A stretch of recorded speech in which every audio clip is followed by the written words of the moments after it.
Paper which is of October November 2023 का paper है ये। This is P1 nine six sir two वो आ रहा है खाना वन खाने। Two this is 962612 paper. So I'm going to start from the first question. First question says that there is a company secretary that is creating a new database of workers to record. एक company secretary है, वो database बना रही है for workers to record the 6 digit ID number, the date they joined the company, the rate of pay per hour or up to a maximum rate of 50 per hours. She has entered data from source document into the database. Source document से database में data enter किया. There was an error in record 3 and an error in record 4. Record 3 और record 4 के source document के अंदर error है। मतलब ये कि यहाँ पे और यहाँ पे जो सोर्स डॉक्यूमेंट के अंदर है। The secretary are also made an error when कॉपिंग record 1। Using this data, explain in detail the need for verification and validation when entering a data into a database. इस क्वेश्चन के अंदर this sir पहले मैं वो errors बताऊं। Errors बताओ।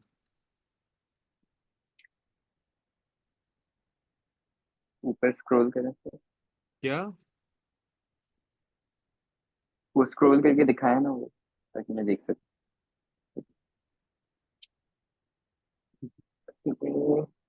First के अंदर है।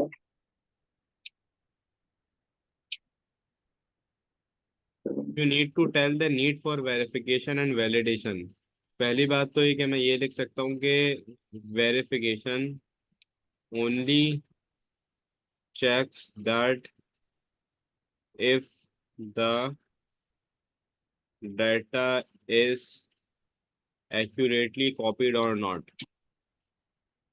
Accurately copied or not, verification मुझे सिर्फ ये बताता है कि जो डाटा मैंने आपके पास एंटर किया है वो एक्यूरेटली कॉपी हुआ है या नहीं। मैं ये भी लिख सकता हूँ दैट इट चेक्स और ensures that data is reasonable. और 6 मार्क्स का सवाल है तो एक और पॉइंट और आएगा वेरिफिकेशन में। Verification only check that the data is copied correctly. Validation is going to make sure that your data is sensible or reasonable.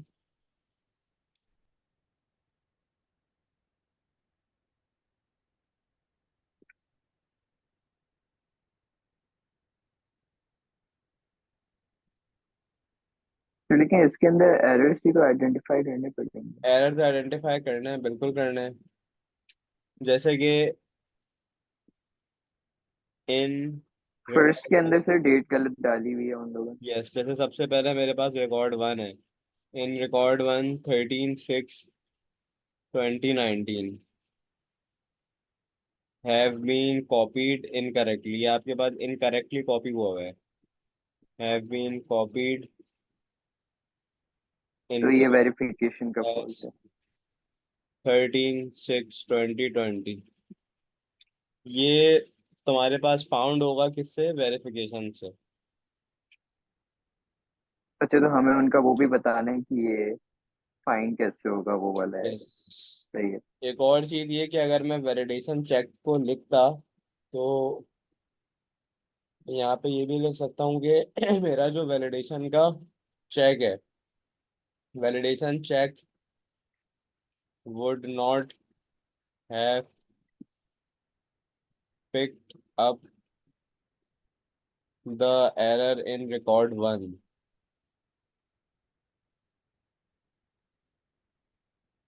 तो लेकिन 6 मार्क्स का तो इतना ज्यादा डिटेल तो नहीं डालना पड़ेगा। 6 पॉइंट्स तो आएंगे ना, 1 2 3 4। बाकी हम ये भी लिख सकते हैं 6 मार्क्स के लिए बेटा 6 पॉइंट्स तो लिखोगे ना। जी जी। In record number 3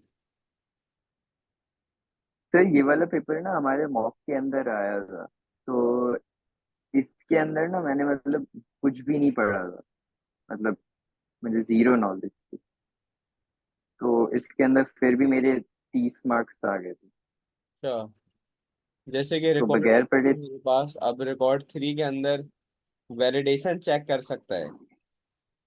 validation would have checked that the ID number is of correct length or not, जिसको आप लोग अपने पास लेंथ चेक भी कहते हो। अभी तक मरे से मरे 1 मार्क, 2 मार्क, 3 मार्क, 4 मार्क्स, तो 4 से 5 मार्क्स तो अभी तक हमें मिल गए हैं। तो रिकॉर्ड 3 को भी देख लिया, ये भी लिख देता हूँ मैं कि इन रिकॉर्ड 4, रिकॉर्ड 4 कहाँ है, ये रहा। In record 4 range check use हो सकता है। तो 56 है, रेंज चेक ऑन जो द, 50 से ऊपर नहीं होता। Yes, rate of pay field would accept values between 15 and 50। और एक लास्ट लिख देता हूँ वो मैं यहाँ पे, ये कि in record 4 I can also use my limit check that can accept specific values. अच्छा, एक चीज का ध्यान रहे कि जो ये दोनों पॉइंट्स हैं मैंने, ये दोनों पॉइंट्स मैंने तुम्हें दिए हैं वैलिडेशन के। तो इस सवाल ये रिक्वायरमेंट ये थी कि बताना ये था कि मुझे वेरिफिकेशन और वैलिडेशन डिटेल में बतानी है कि इसकी नीड क्या है और कब और कहाँ यूज हो रही है। तो यहाँ पे इसकी रिक्वायरमेंट पूरी हो रही है। इस सवाल में कोई कंफ्यूजन? नहीं सर। इसका स्क्रीनशॉट ले लो, मेरे पेपर सॉल्व करने के बाद रिकॉर्डिंग से देख के भी अपने पास सॉल्व करना ये पेपर। और तुम्हारा जी दोस्त सर। अभी तक नहीं आया। सर वो बस आ रहा है, ज्वाइन कर रहा है, मैंने खैर, कॉल किया दिया था। Let's move on to the question तो नंबर। इसका स्क्रीनशॉट लेने देता हूँ। ये लो,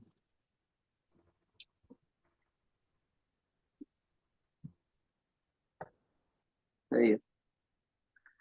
क्वेश्चन 2 पे आओ। क्वेश्चन 2 में लिखा हुआ है कि mainframe computers are used in banking, supercomputers are used in climate search.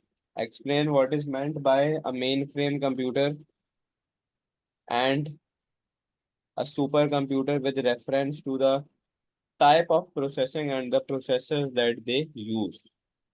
तो तो इस वाले क्वेश्चन के अंदर प्रॉब्लम आई थी। क्या इस वाले क्वेश्चन के अंदर मुझे मार्क्स नहीं मिले थे मेरे ख्याल से, बेटा, तो इसके अंदर सबसे पहले प्रॉब्लम आप आई ये थी। बताओगे कि आपके पास जो एक मेन फ्रेम कंप्यूटर होता है उसके अंदर कितने सारे प्रोसेसर होते हैं। देखो, पहली बात तो ये कि अगर कोई भी मेन फ्रेम कंप्यूटर है तो a mainframe computer can have hundreds of processors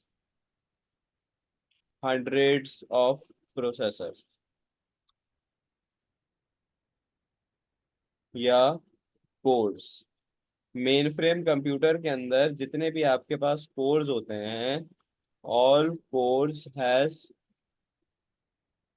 at least one operating system. अब जब आपके पास कोर्स ज्यादा हैं तो आपके पास ये क्या यूज करेगा, it uses parallel processing. Parallel processing ये होती है कि एक ही टाइम के अंदर आप साइमल्टेनियसली मल्टीपल चीज़ों पे काम कर रहे हो, लेकिन ये सिर्फ तब पॉसिबल है आपके पास जब आपके पास ज़्यादा नंबर ऑफ कोर्स होंगे। तो इस वजह से मैंने यहाँ पे ये लिखा है कि ये मेरे पास होता है मेन फ्रेम कंप्यूटर। अच्छा जी, ये तो हो गया मेन फ्रेम कंप्यूटर। अब सर, सुपर कंप्यूटर्स क्या होते हैं? तो सुपर कंप्यूटर्स के अंदर में हम ये लिख सकते हैं कि super computers can have more than around 1 lakh. अब सर एक सवाल है, पूछे। ये ऑपरेटिंग सिस्टम क्या होता है? जी बेटा। ऑपरेटिंग सिस्टम क्या होता है? जी ऑपरेटिंग सिस्टम क्या होता है सर? बेटा, ऑपरेटिंग सिस्टम हम अपने एक विंडोज को कहते हैं। एक कंप्यूटर है, तो उसका जो है जी वो एक ऑपरेटिंग सिस्टम है जिससे वो फंक्शन कर रहा है, जिससे वो प्रोसेस कर रहा है। जैसे कि मैं भी तुम लोगों को पढ़ा रहा हूँ, तो पढ़ाते वक्त मैंने यहाँ पे विंडोज 11 या 10 इंस्टॉल की हुई है। मेरे पास एक कंप्यूटर है, और उस एक कंप्यूटर के अंदर एक ऑपरेटिंग सिस्टम इंस्टॉल हुआ हुआ है जिससे पूरा कंप्यूटर मैनेज हो रहा है। मैंने ब्राउजर ओपन किया हुआ है, मैंने विंडोज ओपन की हुई है, मैंने मेरी क्लास चल रही है एंड सो ऑन। तो सिमिलरली अगर मेरे सर। पास ज़्यादा नंबर ऑफ प्रोसेसर्स होंगे, मेरे पास ज़्यादा नंबर ऑफ कोर्स होंगे, तो मेरे पास ज्यादा ऑपरेटिंग सिस्टम होंगे। ज्यादा नंबर ऑफ कोर्स हैं, ज्यादा नंबर ऑफ ऑपरेटिंग सिस्टम है, तो ज्यादा प्रोसेसिंग कर सकोगे। अगर ऑपरेटिंग सिस्टम नहीं होती, अगर विंडोज नहीं होती, तो तुम काम कैसे करते? तुम्हारे मोबाइल का जो यूजर इंटरफेस है, अगर वो नहीं होता, तो तुम कैसे टच करते, एप्लीकेशंस के ऊपर जाते? तो मोबाइल के अंदर भी ऑपरेटिंग सिस्टम है, एक एंड्रॉयड होता है आपके पास, एक जो है तुम कह लो आईफोन होता है। तो ये सब इसके सिस्टम है जिनसे तुम अपना काम कंप्लीट करते हो। कोई सवाल और?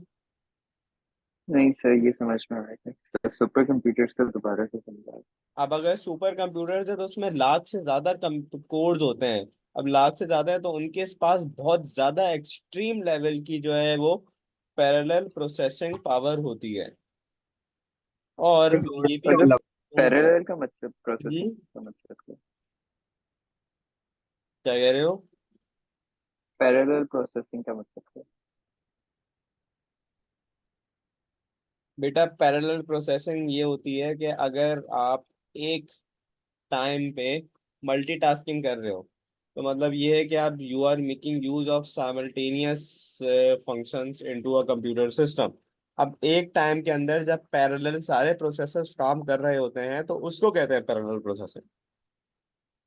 सही है सर। लेकिन मेन फ्रेम के अंदर पैरेलल प्रोसेसिंग है क्योंकि नंबर ऑफ कोर्स जो है वो मिनिमम एक होगा। लेकिन सुपर कंप्यूटर में तो लाख से ज्यादा कंप्यूटर्स होंगे, तो पैरेलल प्रोसेसिंग वहां पे बहुत ज्यादा है, एक्सट्रीमली ज्यादा है। जब भी मैंने मैसिवली लिखा है। और वो एक से ज्यादा जीपीयू पे यूज करेंगे। तो मैं, अगर याद हो, मैं बिटकॉइन की क्रिप्टो माइनिंग करता हूँ, तो उसके लिए मैं सुपर कंप्यूटर्स यूज करता हूँ, क्योंकि वो जी ज्यादा सर। पावर जनरेट करते हैं। इसमें कोई सवाल? नहीं सर, कोई ये कोई सही है। क्वेश्चन? No sir.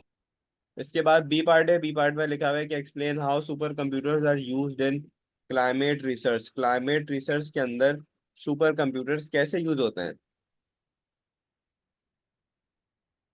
पहली बात तो ये कि बहुत सारे वेरिएबल्स कह लो, many types of variables are collected. Variables वो होते हैं कि जिसमें आपका टेम्परेचर आ गया, डे आ गया, टाइम आ गया, ये सब आ गया, बहुत सारे वेरिएबल्स कंप्लीट हुए। इसके बाद क्या होती है? Complex calculations are carried out. Complex calculations are carried out by your supercomputer. They take input values from sensors and then work on them. Sensor से वैल्यूज आती है ताकि वो काम कर सके। लार्ज क्वांटिटी ऑफ डाटा, ये जितना भी डाटा होता है, large quantity of data is process. लेकिन ये प्रोसेसिंग करता कैसे है? It analyses past trends over the variables and calculate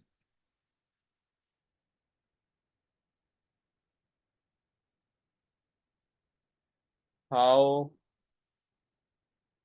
they are impacting your climate, आपके क्लाइमेट को वो कैसे इम्पैक्ट कर रहे हैं, मतलब कंप्यूटर की प्रोसेसिंग कैसे है। एंड के अंदर जब ये सारी कैलकुलेशन हो जाती है तो computer models are produce to describe describe the climatic research.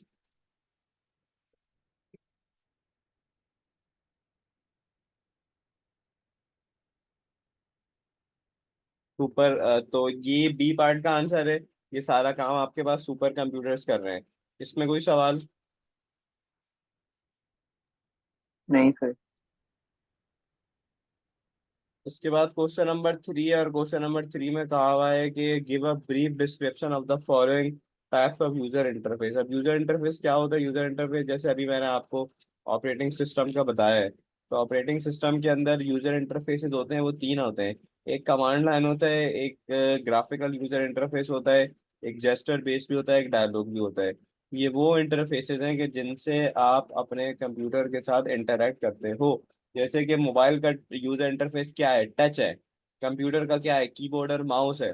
इसी तरह हमें कुछ ऐसे इंटरफेसेस होते हैं कि जिसमें सिर्फ कमांड्स चलती हैं, ये आइकन्स और ये पूरा इंटरफेस होता ही नहीं है।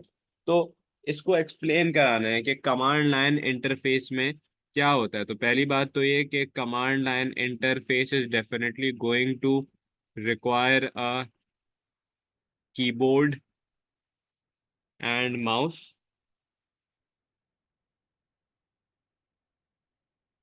And basically CLI command line interfaces. Command line interface के अंदर आपका जो यूजर होता है, user types in text instructions and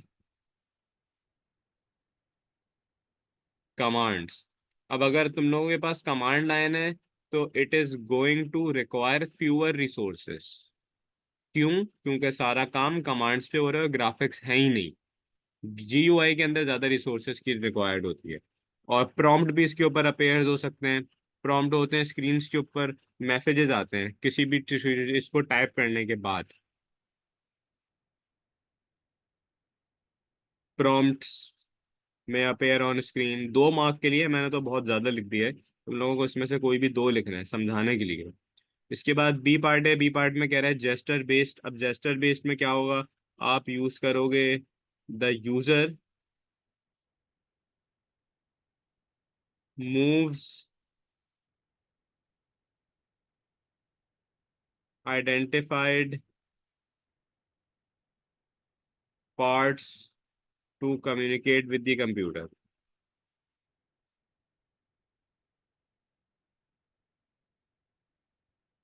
अगर आपके पास जेस्टर बेस्ड इंटरफेस है तो it is going to use a camera and sensor as well, जिससे आप उसकी मूवमेंट को डिटेक्ट करोगे।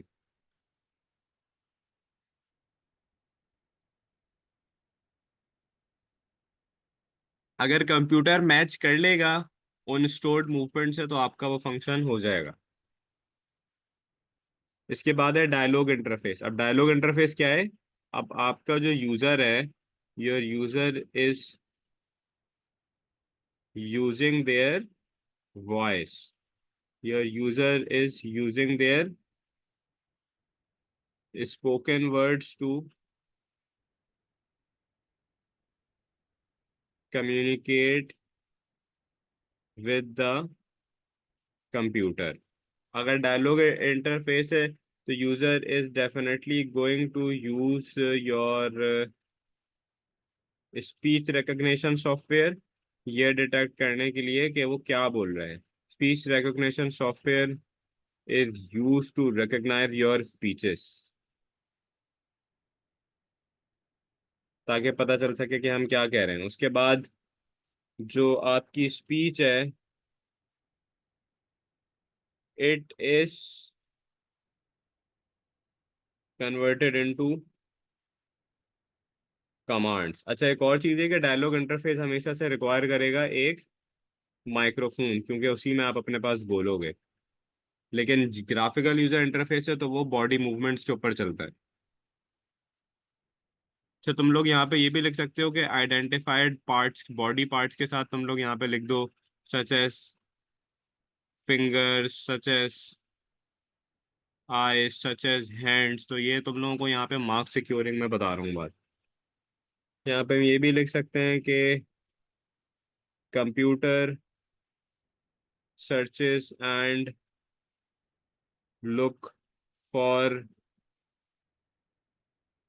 actions of user in his database and implements। वो उनको देखेगा अपने डेटाबेस में और इम्प्लीमेंट करेगा। We are done with this question number 3।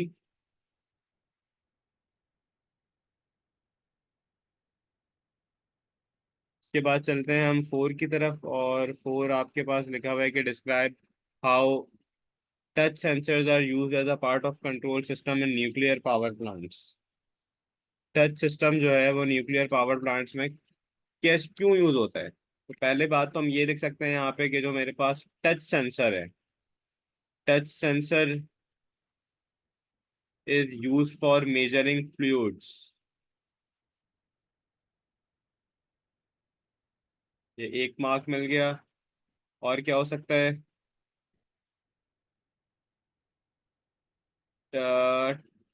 Touch sensor is use for measuring fluid levels, और it can also be use to detect when your fluid is touching the conductor. Touch sensor है ना, conductor के ऊपर fluid जैसे ही गिरेगा वो उसको sense करके बता देगा। ये भी मैं लिख सकता हूँ that I can also use it as the coolant level of reactor, कि अगर वो जो ज़्यादा कूल हो जाए, ठंडा हो जाए या टच में आ जाए तो वो पता चल जाए। ये 2 मार्क्स के लिए मैंने 3 पॉइंट्स लिखे हैं, आप लोग 2 लिखेंगे। Describe how infrared sensors are used in burglar alarm. Infrared sensor burglar alarm में क्यों यूज होता है? It is use to detect human presence. अगर ह्यूमन की प्रेजेंस होगी या मूवमेंट होगी तो अलार्म बज जाएगा। सर ये आपने क्या लिखा है सर? कहाँ पे? ये क्या लिखा आपने? मेजरिंग फ्लूइड्स बेटा, वाटर लेवल मेजर करने के लिए। ये-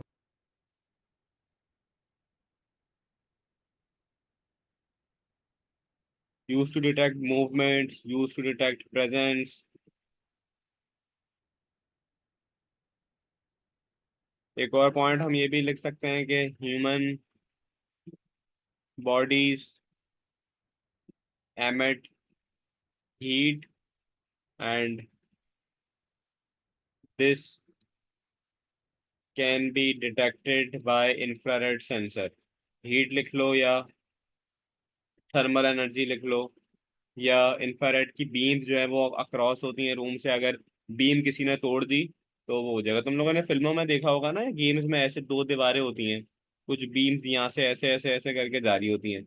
अब जैसे ही कोई भी बंदा आता है यहाँ पे उसको ब्रेक करता है, अलार्म बज जाता है। तो ये होता है इंफ्रारेड सेंसर। इस कहानी को भी हम लोग यहाँ पे लिख सकते हैं, in use to detect movements if these beams are broken, तो infrared system will detect that there is someone in the room. Are you getting this both of you? Yes sir, ये समझ आ गया। यस सर, समझ आ गया। अच्छा, इसके बाद मेरे पास जो है वो क्वेश्चन नंबर 5 है। 5 में लिखा हुआ है कि Maria wants to use information about the families in her town for a study। She will get the information from an indirect source, the town's electoral register। ये इसकी सोर्स है।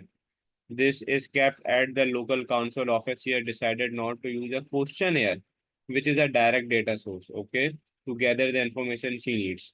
Describe the suitability of using the electoral register rather than questionnaires. Questionnaire is a direct data source. That means that I'm asking questions to both of you that Maris and Munib तुम लोगों ने ये किया या नहीं. लेकिन apart from that, if I start to collect data from the past papers or your homework you have completed, maybe from your registers, that means that I am relying on an indirect source of that data. Now the question says that respectively of the questionnaire, I need to understand that electoral registers के through उसकी suitability क्या होगी. मुझे ये लिखना है 5 marks के लिए. Describe the suitability of using the electoral register rather than questioners.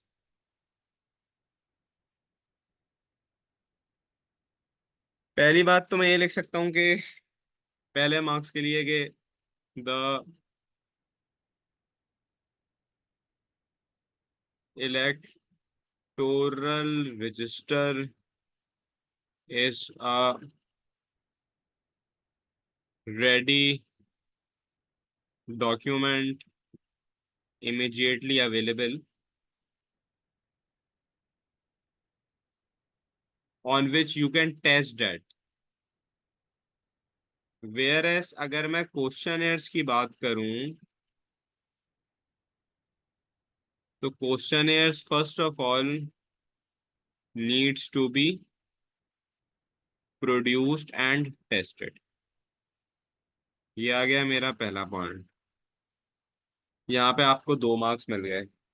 इसके बाद एक और पॉइंट में ये लिख सकता हूँ कि तुम लोग ये बात समझना कि ये जो इलेक्टोरल रजिस्टर है ना, this is an example of a data source. जैसे कि तुम लोगों की नोटबुक्स हैं, इलेक्टोरल रजिस्टर का जो डाटा होता है वो पहले से ही आप लोगों के पास हुआ हुआ होगा. It is already collected and process, मतलब उसको शुरू से करने की जरूरत नहीं है. It is already collected and process. जबकि वेयर एस अगर मैं क्वेश्चनर्स की बात करूं तो question whereas questionnaires may take time to process, क्योंकि क्वेश्चन हमें बनाना पड़ेगा, फिर क्वेश्चन पूछना पड़ेगा. So it is quite a time taking process. It also might take too long to distribute your questionnaires.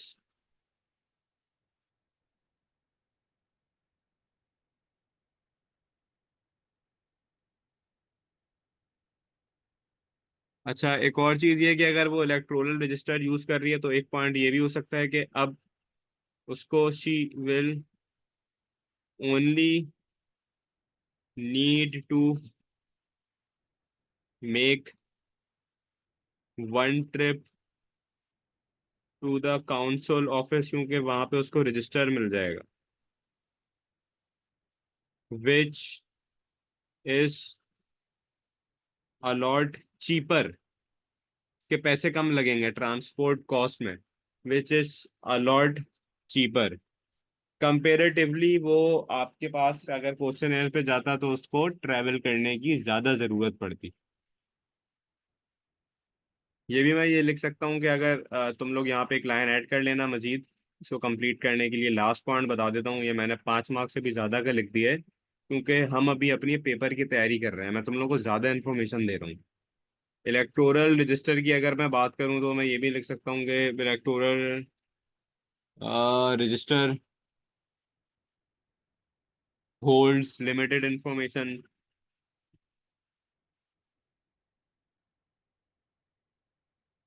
ये भी हो सकता है. So that's it. So you need to define the suitability of using this. So I have written some of the points here. You can describe them as well. इसके बाद मेरे तो पास ये पेपर कितने मार्क्स का है टोटल? बेटा ये टोटल 5 मार्क्स का है. क्वेश्चन नहीं सर पेपर?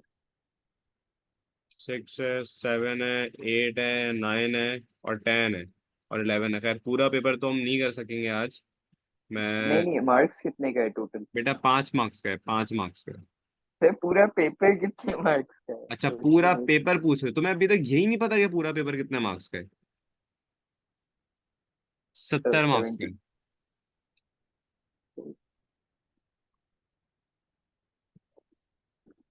1 हो गया, 2 हो गया, 3 हो गया, 4 हो गया, 5 हो गया, अब 6 कहते हैं. There can be a digital divide between people who live in rural areas and people who live in urban areas. The divide can be caused by the lack of fast broadband in rural areas. एक digital divide आता है, एक paradigm shift आता है उन लोगों के between जो रूरल एरियाज में रहते हैं और उन लोगों के बिटवीन जो अर्बन एरियाज में रहते हैं। आपके पास जो डिवाइड आता है, ये आता है इंटरनेट फास्टर ब्रॉडबैंड की वजह से, इंटरनेट कनेक्शन की वजह से, रिजल्टिंग इन उनका लिमिटेड एक्सेस होता है वेबसाइट तक। हमें ये बताना है कि what is the explain the effect on people who live in rural areas of having a limited access to the web. अगर आपको एक्सेस मैं लिमिट कर दूं वेबसाइट के लिए तो क्या क्या हो सकता है। देखो, पहली बात तो मैं यहाँ पे ये लिख सकता हूँ कि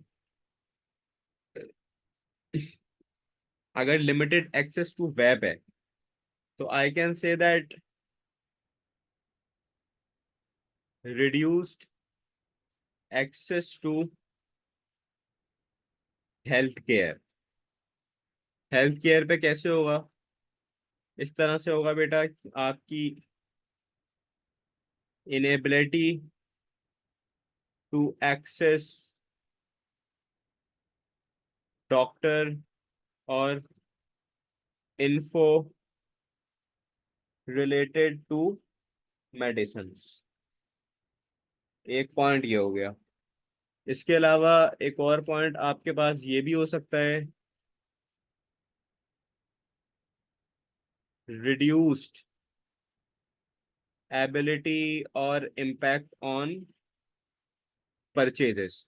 अब चाहे वो दवाओं की परचेजिंग हो या किसी भी चीज़ की परचेजिंग हो, ऑनलाइन परचेजिंग की मैं बात कर रहा हूँ। अगर आपके पास इंटरनेट नहीं है, so that means that you have the inability to compare prices और purchase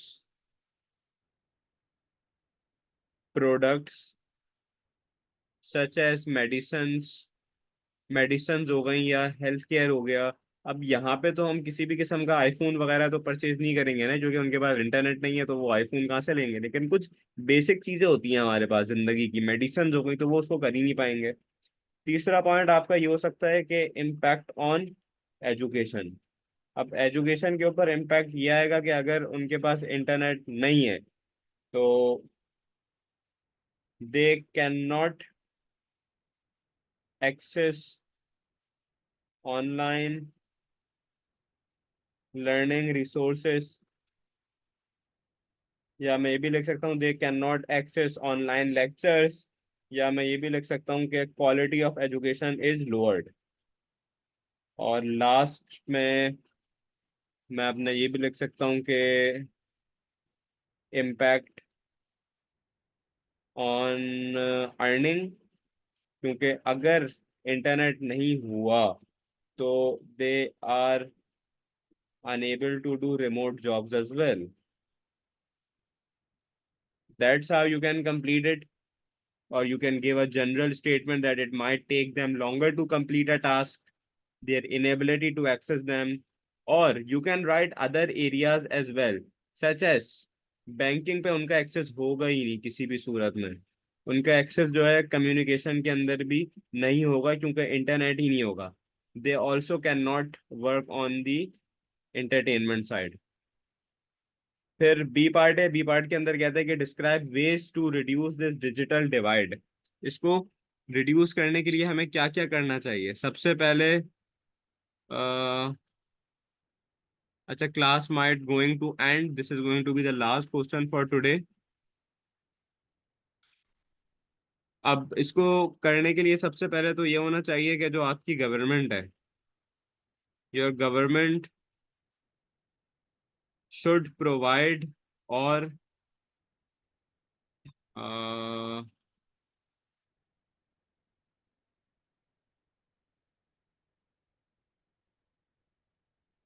government should provide needed infrastructure for faster broadband in rural areas। एक काम तो ये हो सकता है, और ये भी हो सकता है कि कंपनीज और गवर्नमेंट शुड, कंपनीज और government should build or improve their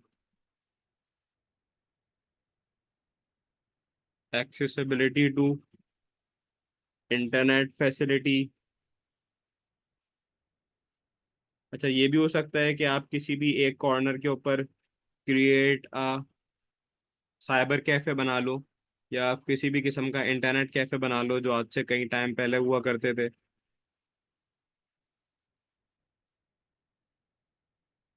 एक काम हम ये भी, एक चीज ये भी लिख सकते हैं कि government should provide incentives for building infrastructure. याद रहे कि ये उस गवर्नमेंट की बात हो रही है जो पाकिस्तान की नहीं है, नहीं तो वो तो बोलते हैं कि ये काम करने के भी हमें पैसे दो गवर्नमेंट को।